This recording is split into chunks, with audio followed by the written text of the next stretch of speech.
Welcome to week 2 of Summer Sunday Shorts. We're still wearing shorts. Hopefully you were able to watch week 1. If not, make sure you go back and watch it and send one of us a text message with the key phrase so that we know that you're here.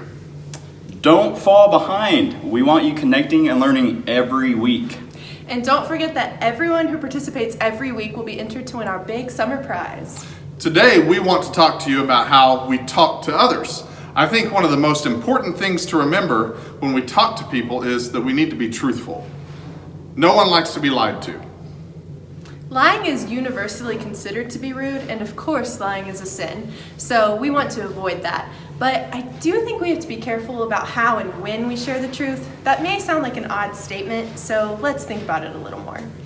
We probably all had experiences where we blurted out what was on our mind without first considering what we were saying and how it would sound. I know I'm guilty of this. As you all know, I'm a pretty blunt person. I say things in black and white.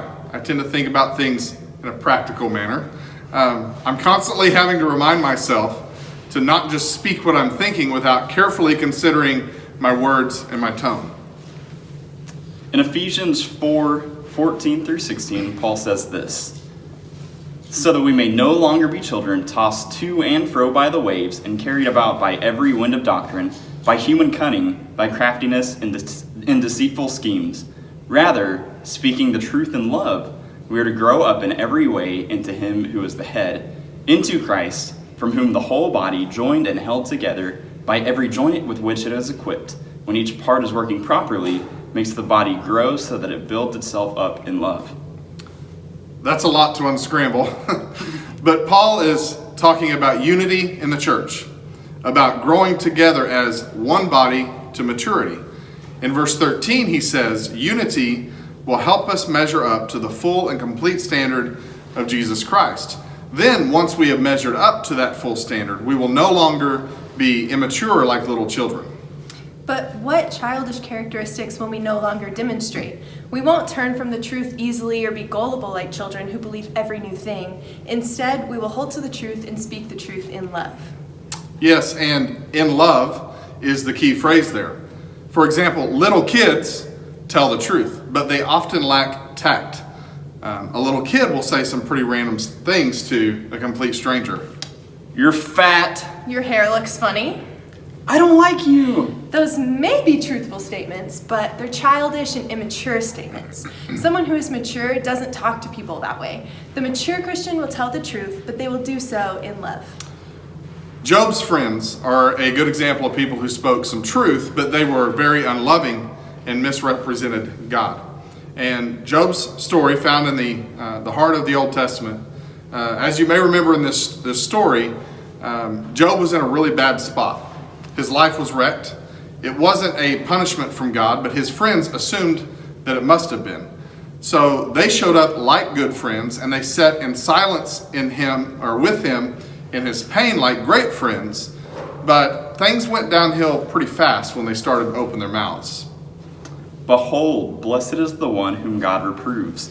Therefore, despise not the discipline of the Almighty, for he wounds, but he binds up. He shatters, but his hands heal."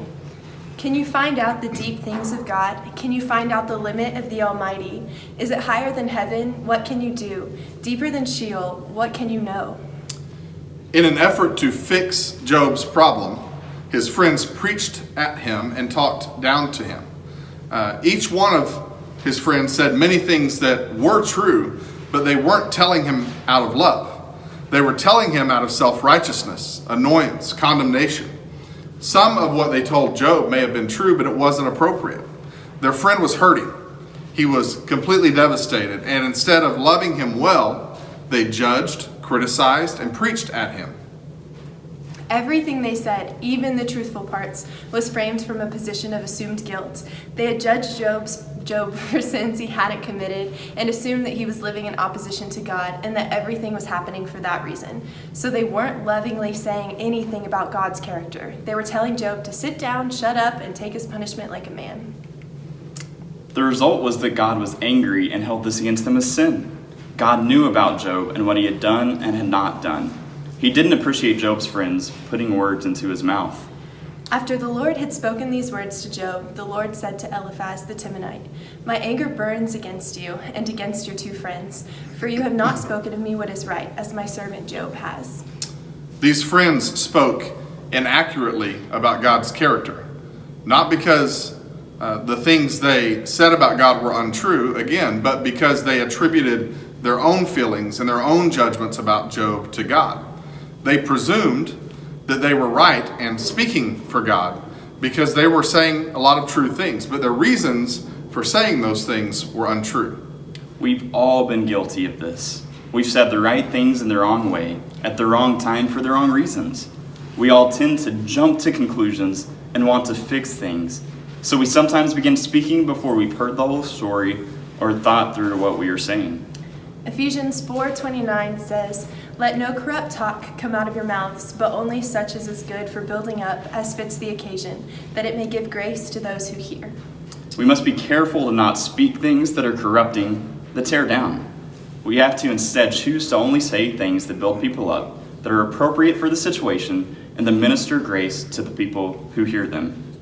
In high school, I had a teacher and a coach who had a collection of bumper stickers hanging in his classroom. And one of those bumper stickers had a phrase, and it read, "It is better to keep your mouth shut and have them wonder than to open it and leave no doubt." This is something I've always struggled with, and I think about that quote often. But for all of us to consider, are our words truthful?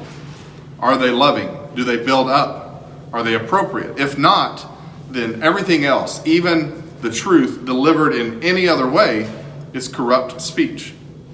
Today's phrase is, "I will say the right things at the right time and only in the right way." Be sure to text that phrase to one of us so we know you're here. Check out the attached study questions and be sure to spend some time with God this week. We can't wait to see you all again soon.